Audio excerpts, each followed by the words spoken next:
We've got some massive news in American real estate this year. Redfin got acquired by Rocket Mortgage. A ton of people are super excited, thinking this will bring down mortgage rates and make buying homes way more affordable. But honestly, some investors are pretty worried that home buying costs might actually go up. We're going to answer the top housing and investment question from each region. Let's walk and talk around the business district of Newport Beach. So mortgage giant Rocket just acquired online real estate powerhouse Redfin, and it sent absolute shockwaves through the American real estate world. This all ties back to the crazy challenges home buyers are facing right now. First off, mortgage rates are still way too high. Yeah, rates have dropped a bit since Trump took office, but honestly, they haven't really budged much compared to last year. So American real estate is facing this triple whammy. It's super hard to find homes, hard to close deals, and hard to get loans. That's exactly why these two real estate giants are joining forces. They're trying to solve America's housing triple challenge, and their approach is pretty interesting.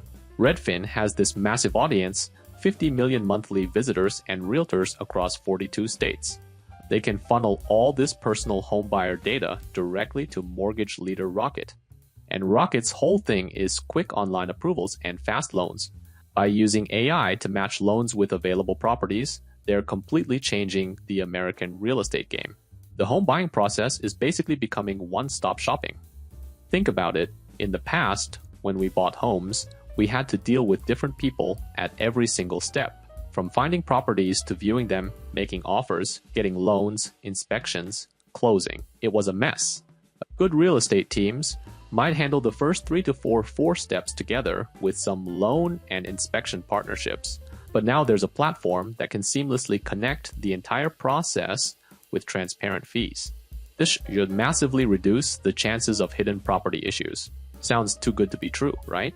Rocket claims this new approach can slash home buying costs from an average of $40,000 down to $20,000.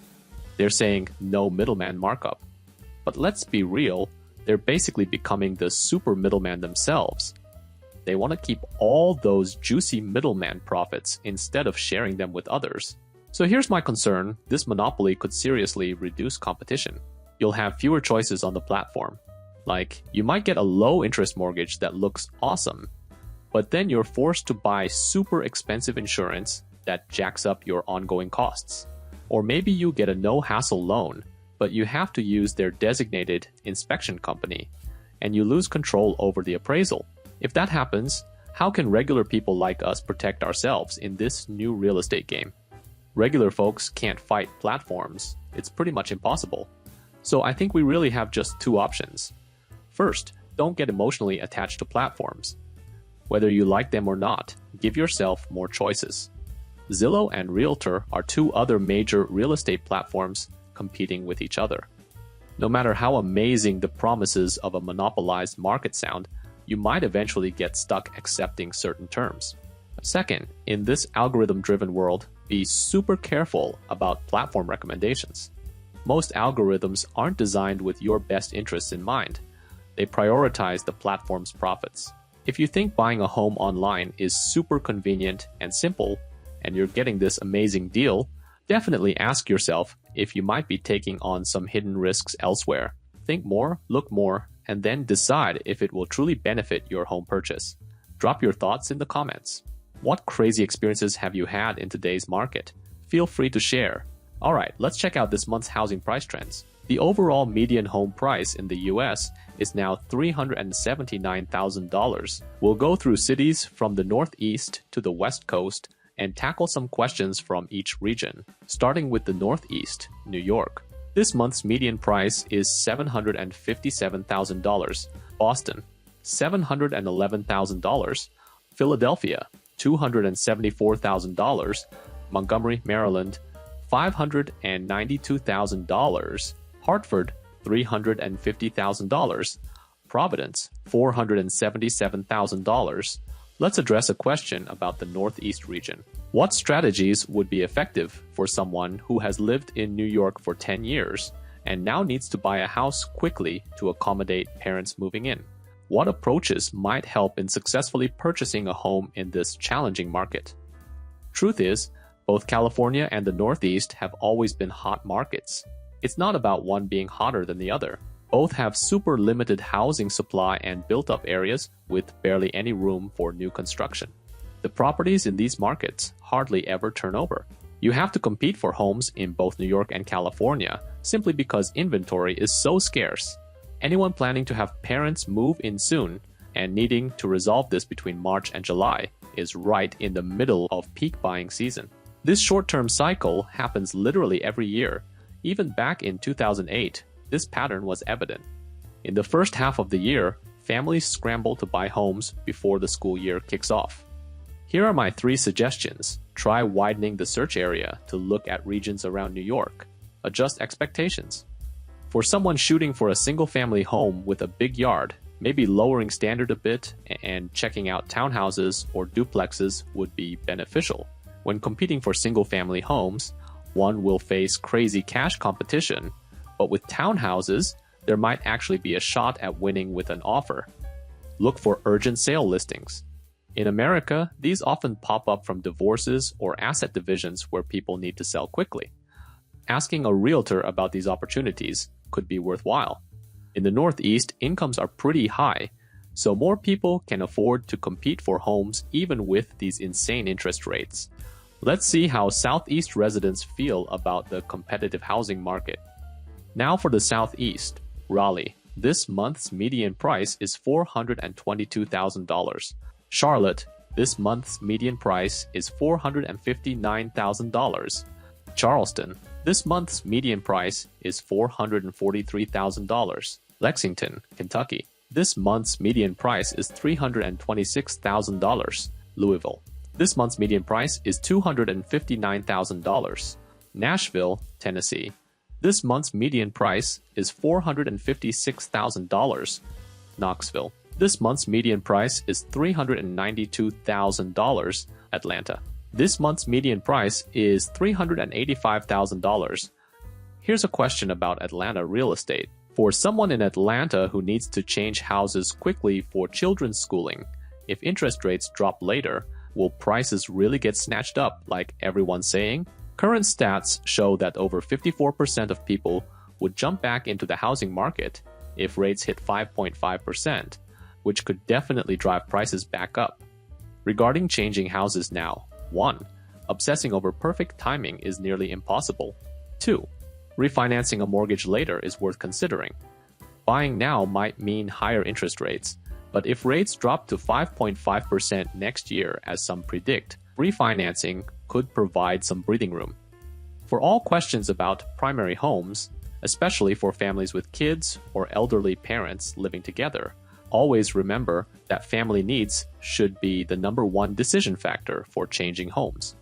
Only hardcore investors calculate everything down to the penny. When working with developers buying land, they might negotiate with banks over even 0.1 percentage point. But for personal homes, family needs come first.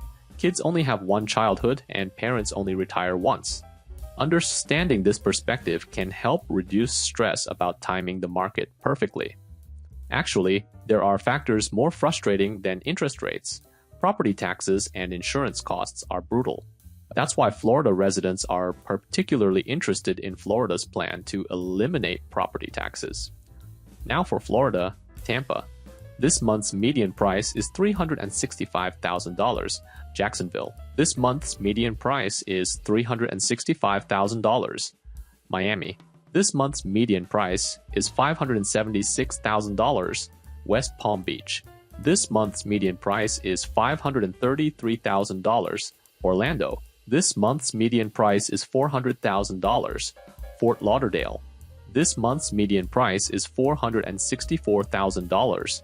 Here's a question about Florida real estate. There are reports about Florida eliminating property taxes. Is eliminating property taxes actually possible?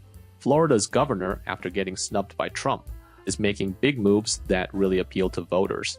But analyzing if it's actually possible, first, we're talking about an enormous amount of money. Your local community services, schools, security, municipal stuff all depend on property taxes. If all property taxes disappeared, Florida would have to jack up other taxes instead. Second, this is just a proposal that needs legislative approval and possibly a state constitutional amendment. This isn't something one governor can pull off in a single term. And even if it did pass, they'd have to phase it in gradually. So I wouldn't use proposals from political veterans as deciding factors for buying or selling homes. I suggest analyzing based on local real estate supply and demand instead. Midwest viewers, for instance, are way more concerned with Trump's tariff analysis, which hits different regions in totally different ways. Now for the Midwest, Chicago, this month's median price is $345,000. Ann Arbor, this month's median price is $389,000. Oakland, Detroit, this month's median price is $331,000. Minneapolis, this month's median price is $380,000. Cincinnati, Ohio, this month's median price is $292,000. Columbus, this month's median price is $320,000. Indianapolis, this month's median price is $294,000. St. Louis, Missouri, this month's median price is $247,000. Here's a question. I work in aluminum profile processing in Michigan. Will aluminum experience the same crazy volatility as lumber? Will this significantly impact housing prices? Materials like lumber and aluminum have a huge impact because they are used in such large quantities. From what I understand about construction, lumber and aluminum affect housing differently. Lumber is about 70% imported, mainly from Canada, and it's super hard to change this supply chain quickly. Lumber is absolutely essential for American residential construction, from studs to trusses. Aluminum is used in doors, windows, pipes, and hardware. But for aluminum, there are actually some substitutes available. For example, windows have alternatives. You can use composite materials, like vinyl windows that look like plastic on the outside, instead of aluminum windows. Midwestern real estate has always been relatively reasonable compared to the rest of America. In these regions, home prices aren't as high, so adding a bit more is somewhat manageable. But developers aren't stupid. Selling luxury homes in the Midwest might allow for price increases, but entry-level homes in the Midwest need to keep costs under control. In the short term, developers might just wait and see, cutting back on construction while watching how Trump's policies and trade wars play out. They're taking a cautious approach. So regional housing stability, like in the Midwest, is actually great for local residents. Texas residents, though, are super concerned. Many locals have expressed confusion that they just don't get what's happening in the current Texas real estate market. Now for Texas, Dallas. This month's median price is $417,000. Austin. This month's median price is $431,000. Houston. This month's median price is $329,000. San Antonio. This month's median price is $294,000. Why is it that while Texas has gotten tons of newcomers, home prices are just lukewarm, especially in Houston? Yet California, despite losing so many people, still has such crazy resilient prices. In real estate analysis, I often say we should focus on population in the long term, on policy in the midterm, and on interest rates in the short term. So when we say focus on population in the long term, we're not just looking at raw numbers. Population quantity alone doesn't drive up home prices. We're analyzing population composition, then combining that with policy and interest rates. For example, Houston's population growth is super rapid, but its land supply is probably the most liberal of any American urban area. It basically has no zoning or land use restrictions. It's incredibly loose. The land can expand like crazy. No matter how many people show up, they can quickly develop more residential land to meet demand. This connects population with land policy. As for Austin, when Musk moved there to build factories, property speculators went absolutely nuts. With interest rates below 3% at the time, institutional investors went crazy building houses everywhere. But when interest rates shot up, these investors panicked and started mass exits, dumping hundreds of properties at once, causing prices to tank. So a huge chunk of the incoming population were property speculators, and when you combine this with interest rate analysis, it makes more sense. I think Texas still has some really encouraging long-term aspects, The influx of businesses brings tons of vitality. The Western market is desperate for such real estate factors, but can the West get that lucky? Now for the West, King County, Seattle. This month's median price is $837,000. Portland, this month's median price is $546,000. Denver, this month's median price is $593,000. Phoenix, this month's median price is $474,000. Vegas, this month's median price is $444,000. Salt Lake City, this month's median price is $544,000. For someone in Phoenix working at a local university who's interested in TSMC's investment, with $100 billion in new investment announced, will this really boost local real estate? Phoenix seems to be going through a market adjustment. Areas around university towns typically demonstrate stronger resistance to market downturns. However, properties located near TSMC, which is further north, might face more challenging market conditions right now. About that $100 billion investment, even if it happens, it will be released gradually. The TSMC development is new and looks massive, but it might take at least 2 to 3 years to really impact housing. If TSMC's chairman has solid connections in Washington, D.C., Phoenix's future could be pretty bright. Looking at the western states, Arizona has relatively more reserve land for industrial development, giving it more potential. It doesn't have all the insane problems faced by California real estate. That's why Californians have noticed that even Mark Zuckerberg is now jumping into the real estate business. California has some interesting developments coming up. Now for Northern California, San Francisco. This month's median price is $1,516,000. San Jose, Silicon Valley. This month's median price is $1,589,000. Sacramento. This month's median price is $586,000. And Southern California, LA County. This month's median price is $923,000. Orange County. This month's median price is $1,188,000. Riverside. This month's median price is $615,000. San Bernardino. This month's median price is $538,000. San Diego. This month's median price is $903,000. Regarding Zuckerberg's investment in Build Casa, developments seem promising. Additionally, Governor Newsom has relaxed environmental approval procedures for California. Is there potential for long-term impact on California's real estate market? Build Casa is an investment led by Zuckerberg's wife. It's an experimental project with small houses already built. It allows California homeowners to divide their large plots into smaller ones where developers can build small houses. The landowners get income without lifting a finger, and developers don't have to struggle finding land in urban areas. I'm not sure exactly how much Zuckerberg is dropping on this experiment, but the disclosed case in Sacramento shows that a 2-bedroom entry-level home can be priced at $470,000. In Northern California's core cities, that's actually pretty competitive. Now about Governor Newsom, he has political motives. California's big focus is the Los Angeles Olympics. For political wins, he's temporarily suspending some environmental approvals. He's not relaxing regulations across the entire state. He doesn't have that courage. But if he can set a precedent, that's good, and then gradually expand it. The ADU add-on projects and land approval relaxation are positive steps. Musk and Zuckerberg's experimental small steps in real estate might truly create a big market. If regulations can be relaxed, prefabricated housing could really take off.